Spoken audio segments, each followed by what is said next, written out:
So you go into the local Aldi's, like this one, and you think, I'm going to go in here and buy some food so that I can feed myself.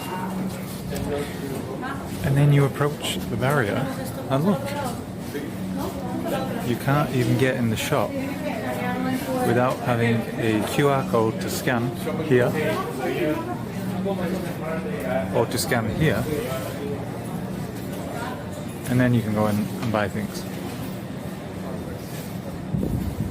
Now this looks to me like the beginning stages of the digital prison that we keep talking about.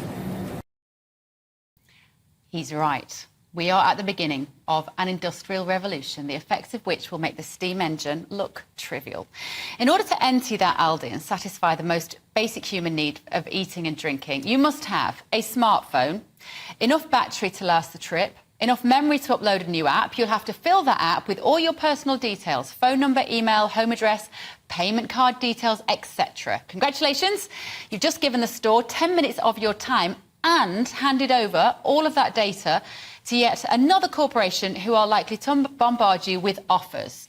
You can now enter through the aggressive-looking glass barriers. And yes, they are meant to be providing you with a service. Aldi's website explains that when buying goods, you are helped, which is so kind, by secret cameras who will tot up your purchases as you go. Want to buy alcohol, but you aren't 18? That's okay. Just tell the app that you are, with a picture of your face. Want to pass an item to a person in a wheelchair, or the little old lady who can't reach the ketchup?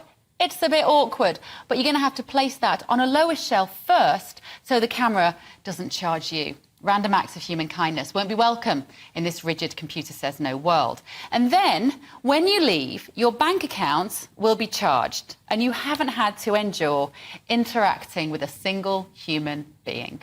No more chatting about the weather with the lovely pensioner on the till. You can leave with your human interactions until you get home and put on your AI headset. If you don't like interacting with humans, and let's be honest, many of the techno-megabrains who think this stuff up are disproportionately represented on spectrums which find real-life relationships difficult, then this story is great news.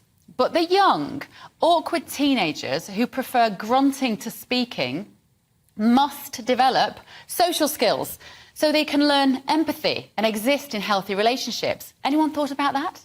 Older people require social contact to avoid isolation and depression. For some, that job on the till is literally the difference between a happy life and a hastened death. Shops like these require fewer employees, although as anyone who uses a self-service till knows, the ones who do remain spend all day addressing sighing customers and unexpected items in the bagging area. The process is slower and more infuriating for everyone. And as we know, tech is not foolproof. So what if you get home and Aldi has accidentally charged you for something you didn't pick up?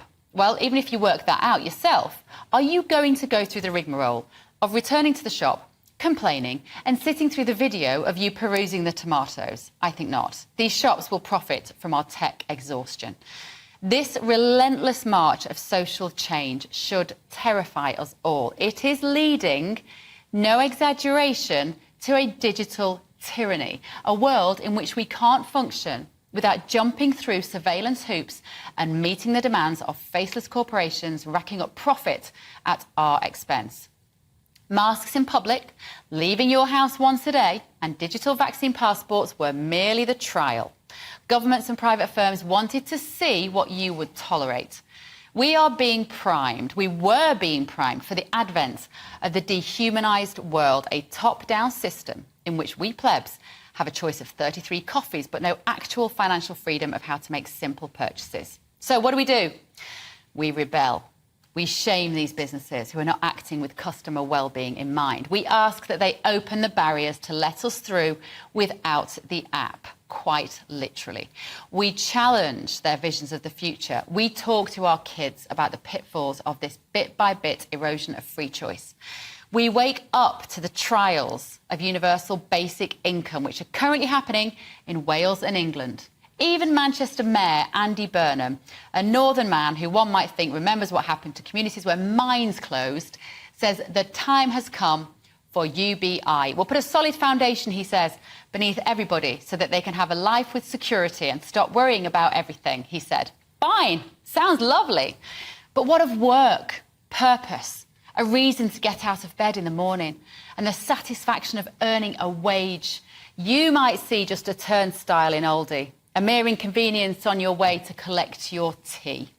I see a doorway into a future of depressed, dissatisfied people with no jobs to do, taking handouts from the state, who will need to take more of your money to spend through tax, all because large companies are currently replacing people with apps and hoping we don't notice.